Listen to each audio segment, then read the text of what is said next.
What's up guys, to another behind the scenes video for the Horrorble Dream, our little sort of a film for Halloween. Now this is going to be all about the shot lister app basically. It's going to be more of a tutorial than me talking over here, so it's going to be very quick. So just let me say what I want to say real quick. But we're just going to go through how to use shot list in this episode and why we used it and what it is. So let's begin.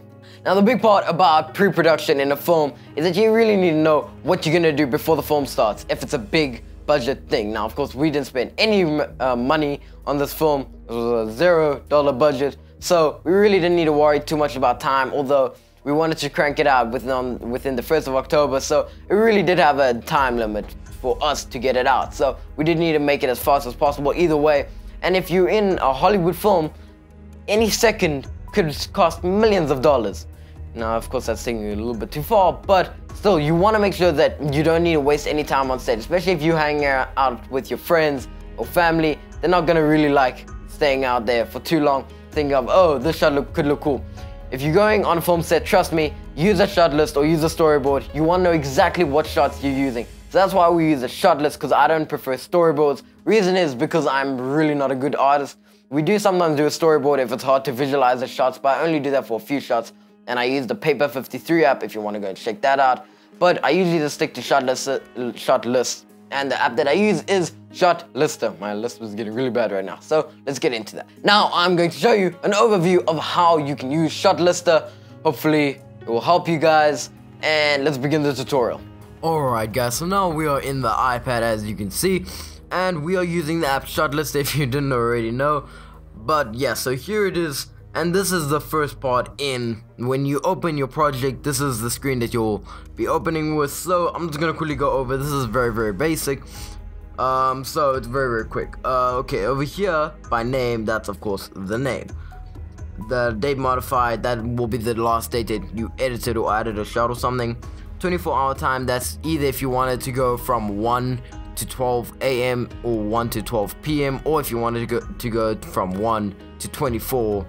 Like that. So that's obvious, and include in and out, which is I and O, detailed scene headers and crew sync and all that. So I digress. Now let's begin. As you can see here, this says main, interior, house at night. Guy wakes up from a dream to discover he has bad nightmares. Of course I just write it as that way to make sure that I can understand exactly how it works, and has Inception with it, and is based around the Jeff the Killer go to sleep quote. So that's basically just to make me remember what the whole film is about. So let's open this up, and here is where we get everything. Now let's just quickly look at the left side real quick. Name of that is, this is what you all saw with the heading and all that. So here is the name of the scene, the location of the scene, the action, whether it is interior, exterior, interior and exterior. Interior means indoors, exterior means outdoors, and of course both. Maybe it's a glide cam shot where you go from outside into the inside of the house. Now here by details, you'll get number, which that is usually your scene number. Down here, time of day, of course that's very obvious. You guys should probably know that by now. Page number is the script, what page of the script, for example, page 5. And now here at the bottom, shoot day, that is, there's more than one shoot day of course for this film, so you would say multiple and then choose your days. So of course we had a 5-day shoot. Now page, oh there we go, page count is where it gets really cool. That is the amount of space. Now you would use, for example, if it's a very short little scene, then it'll maybe be 4/8 of a page.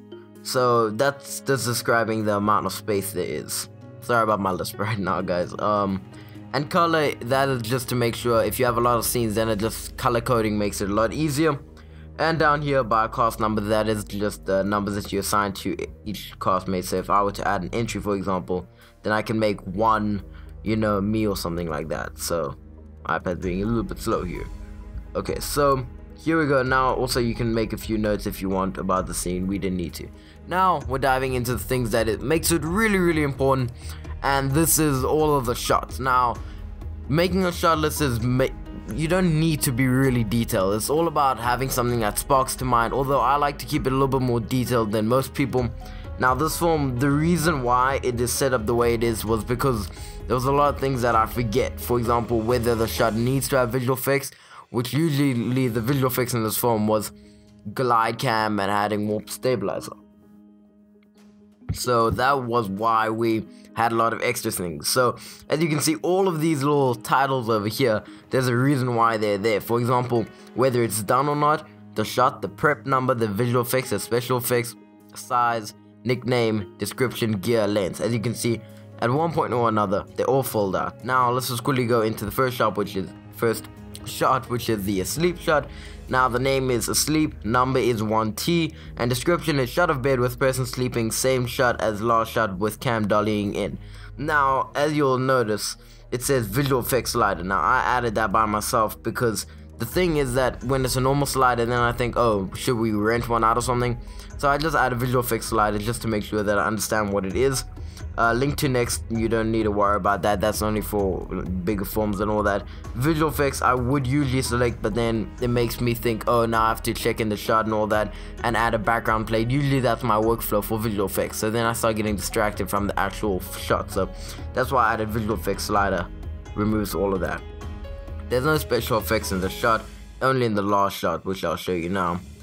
And over here, gear visual effects slider, which is usually just dollying in and zooming in post-production.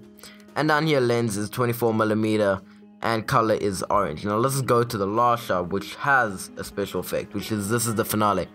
Same as first shot, where blanket lifts up by feet.